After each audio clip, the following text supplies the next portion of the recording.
ഈശോമിശിഹായ്ക്ക് സ്തുതിയായിരിക്കട്ടെ. നിങ്ങളുടെ ഹൃദയമാണ് വസ്ത്രമല്ല കീഴേണ്ടത്. പുണ്യങ്ങളുടെ അഭ്യസനവും പാപത്തിന്റെ വർജനവും ആഴമായ പ്രാർത്ഥനയിലൂടെ യേശു സാരൂപ്യത്തിലേക്ക് ഒരു പടി കൂടി അടുക്കുവാനുള്ള സാധ്യതയുമായി നോമ്പുകാലം വീണ്ടും നമ്മെ സമീപിച്ചിരിക്കുകയാണ്. ഇത്തരുണത്തിൽ വിശുദ്ധ മത്തായി എഴുതിയ സുവിശേഷം 18-ാം അധ്യായം 1 മുതൽ 10 വരെയുള്ള വാക്യങ്ങളാണ് നാം വിചിന്തനത്തിനായി വിധേയമാക്കുന്നത്. തങ്ങളിൽ ആരാണ് വലിയവൻ എന്നുള്ള ശിഷ്യരുടെ ചോദ്യത്തിന് ഒരു കുഞ്ഞിനെ വിളിച്ച് അവരുടെ മധ്യം നിർത്തിക്കൊണ്ട് ഈശോ പറയുകയാണ്, ഈ കുഞ്ഞിനെ പോലെ സ്വയം ചെറുതാകുന്നവനാണ് സ്വർഗരാജ്യത്തിലെ വലിയവനെന്ന്. ആരാണ് ഒരു കുഞ്ഞ്? എന്താണ് ഈ കുഞ്ഞിന്റെ ഇത്രയും വലിയ സവിശേഷത?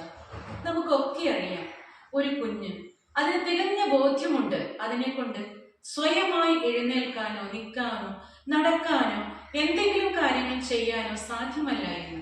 അതുകൊണ്ട് ഈ കുഞ്ഞ് പൂർണ്ണമായും തന്റെ മാതാപിതാക്കളിൽ അള്ളിപ്പിടിക്കുന്നു, ആശ്രയിക്കുന്നു.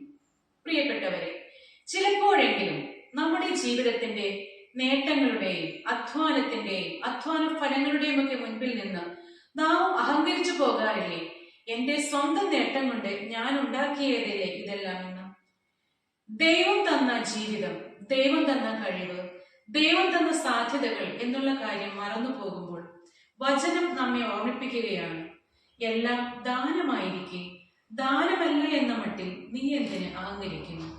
പ്രിയപ്പെട്ടവരെ, ഒരു കൊച്ചു കുഞ്ഞിന്റെ ആശ്രയ ബോധത്തോടെ, കളങ്കമില്ലാത്ത പ്രകൃതത്തോടെ ദൈവപിതാവിന്റെ കരങ്ങളിൽ നമുക്കും അള്ളിപ്പിടിക്കാം.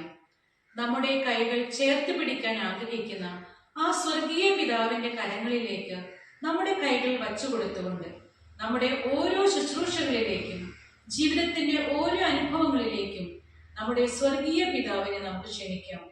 പിതാവിനോടൊപ്പം നമുക്ക് വേല ചെയ്യാം. ദൈവം നമ്മെ അനുഗ്രഹിക്കാതിരിക്കില്ല. വീണ്ടും ഈശോ പറയുകയാണ്, മറ്റുള്ളവർക്ക് നാം ദുഷ്പ്രേരണയ്ക്ക് കാരണമാകരുതെന്ന്. വളരെ കർക്കശമായ ഭാഷയിലാണ് ഈശോ പറയുക.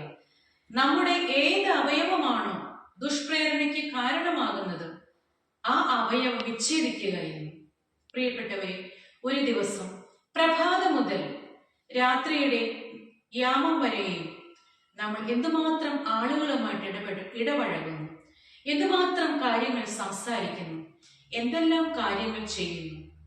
നമ്മോട് ഇടപഴകുന്ന ഓരോ വ്യക്തിയുടെയും ഹൃദയത്തിൽ നന്മയുടെയും വിശുദ്ധിയുടെയും പുണ്യത്തിന്റെയും ദൈവ സാന്നിധ്യത്തിന്റെയും നനവുള്ള നല്ല ഓർമ്മകളാകാൻ നമുക്ക് സാധിക്കുന്നു.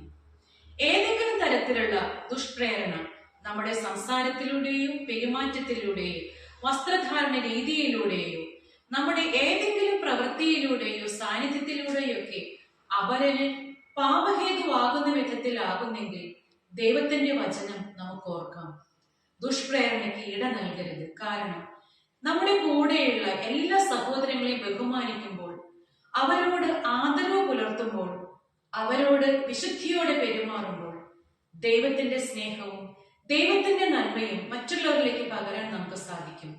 ഈശോ വളരെ ലളിതമായിട്ട് നമ്മോട് പറയുകയാണ്, ഈ ചെറിയവരിൽ ഒരുവനെ പോലെ നിങ്ങൾ നിന്ദിക്കരുത്, കാരണം സ്വർഗത്തിലെ ദൂതന്മാർ അവരുടെ മുഖം നിരന്തരം കണ്ടുകൊണ്ടിരിക്കുന്നു.